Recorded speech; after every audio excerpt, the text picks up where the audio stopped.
It's the 1st of September, it's 5:15 and there's a sense of anticipation. None of us have slept. First of the season. That's because of the promise of what this morning might bring. Wait until last minute, until they're literally above you, because then when you shoot, you're going to spread the geese out and they'll go across the line, rather than just taking them early and spreading them out there so they can turn off. We are on farmland near Dungeness power station on the southeast coast. To conceal themselves, the guns are spread out along the large drainage ditches that crisscross these fields. Kevin hopes the geese will drop in for breakfast at the normal time. Midwinter here, you can have 5,000–6,000 geese down here, causing a lot of damage. And it's not necessarily what they eat, it's the waddling from their big paddles. Yeah, we really try and do as best we can today, you know. Not miss too many, let them come in sensible. If they're too high, we don't generally shoot at them anyway, purely because we don't want to prick them. But secondly, all you do is once you start shooting them high, you keep the birds high. And when you try and get on their flight line midwinter, they're just untouchable. We've been lucky enough to film some big goose days in the UK and in Sweden. The sound and sight of a flock of geese coming in low is a true wildlife spectacle.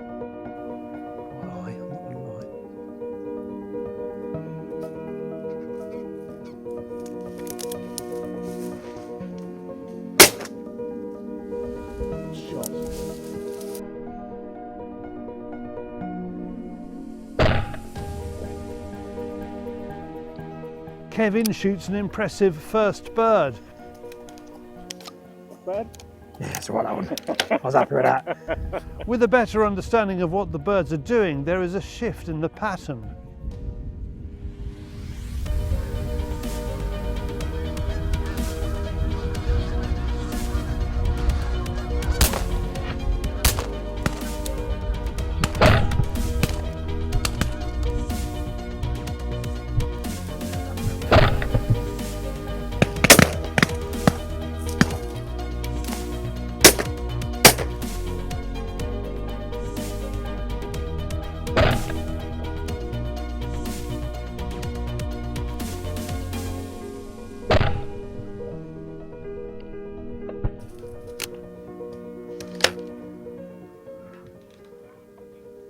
We've got one. Still high though, crikey. A bit more lead. Yeah, coming back. No wonder you get excited about it. Oh, the heart's going now. So far, we've just had greylags and Canadas over us. Kevin shows us how you can tell if they are old birds. Unfortunately, both of these birds are old birds. They still taste nice nevertheless, but never quite as tender. How do you tell they're old birds? Just generally, you would hold the beak. You can see by looking at the beak. But if you hold the beak like that, on a young bird, that would snap. Oh, really? Yeah, it snaps, and obviously they're much better eaten, a lot more tender. And obviously, with a young bird, this on the first, you see a lot of down on them still. Okay. So yeah, these are both old birds. They still go in the pot, but won't be quite the same. With more birds incoming, it's back to the ditch. The two labs are working their socks off this morning.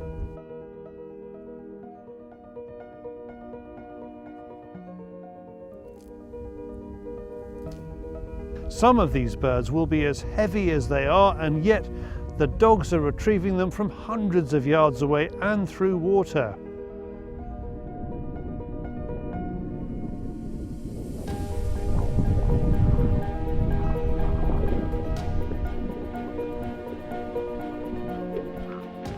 You have got to have good dogs for this, because any movement in these ditches, them geese will not come near you. So them dogs are sitting tight, you know, and going out when needed.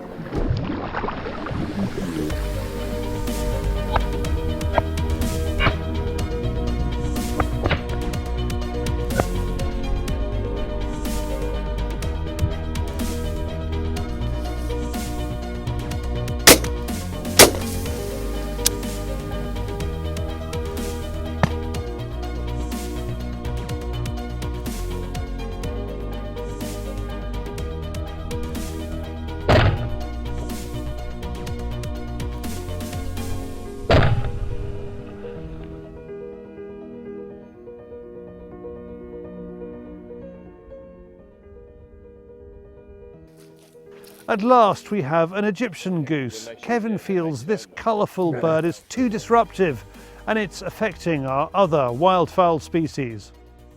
So here's the 3 geese we get predominantly on the marsh. Predominantly, we do get barnacles and brents down here, but obviously you can't shoot those. This, to me, is a real pain. This should be on an open ticket and you have them all year round. So you can see the size difference. That's another big bird, adult bird. They're pretty, you know, look at the colours on it, they are pretty, but a real menace. The first day of the season keeps delivering, and this time David has the drone following some Canadas.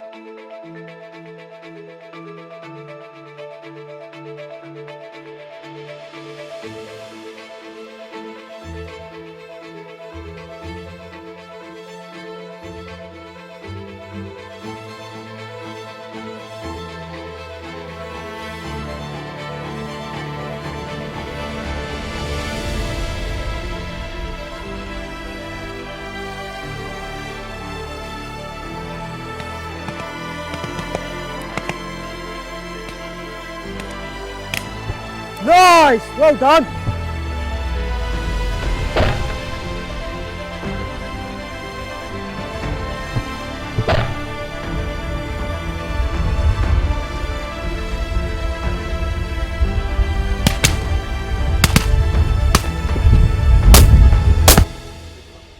Yeah.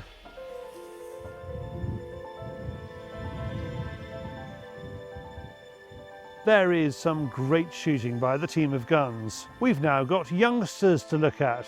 These should be better eating. This is a young goose, so one I'd prefer to eat. You can see here by looking at its neck all the young feathers, the down feathers. Yeah.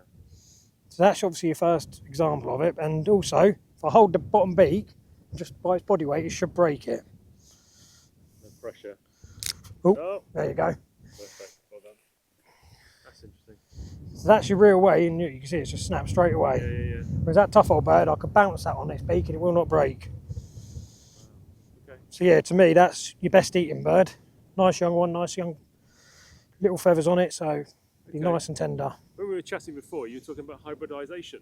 Yes. So the greylegs and Canadas have crossbred down here. Not loads, but we are seeing more and more of it. Yeah. So you've got like the colour of a greylag, but Yeah. this bit here is a round circle. Okay. A completely round circle, but they have grey, or like greylag wings. And yeah, white round circle here. As we wait for that last possible show of geese, Kevin explains a bit about the work that he does down here in what is a special environment. A lot of what I do, all this predator control and that around, is purely to protect, yes, a few game birds, but also to protect the curlew that are down here, the lapwing that are nesting down here, the golden plover. We have a thriving population of golden plover around here.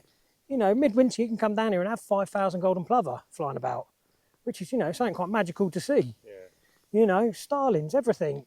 You know, I know starlings ain't ground nesting, but all of that we are trying to protect. Where at the minute you've got so many predators, so yeah, I don't know. I won't go too much into it, but all we keep releasing are predators. That's all I'm going to say. You know, the white-tailed eagle, the storks, you know, and I love to see them. I've not got nothing against them, but everything we release is a predator. We've lost the water vole, we're losing eels. Why do we keep releasing all these water predators? And I know some of that's the mink and obviously habitat sprays. It's a whole combination, but all we do is release predators. So you're saying that used to be fox drives down here? Yes. So many years ago, this was again before my time, but the army range and the bird reserve, they used to have a group, you know, 50 strong people, and they would all push it towards each other with people varied, stopped in each fox run on the way, and they would end up with 40, 50 foxes a day and more sometimes. And they used to do that once, twice a year, which, you know, you look back then in the 70s, birds, little birds and that were thriving. But then a gamekeeper was a gamekeeper, you know, he did look after the predator control. You know, where now a lot of gamekeepers, you know, and I'm speaking from my heart here, a lot of gamekeepers don't do the trapping they used to do. They just put an extra 1,000 birds down to take the ones that have been, yeah. Which to me, you know, it's not the answer. We've got to keep on top of these. The sparrow can't evolve to eat a chip on the street, whereas the magpies and that all can. Right. But yeah, so in my eyes, you know, we've got to look after these little birds, these vulnerable birds. Anyway, you've got a happy chest, have you? Yeah! It's been an amazing start to the season with more than 50 birds. No wonder none of them slept last night.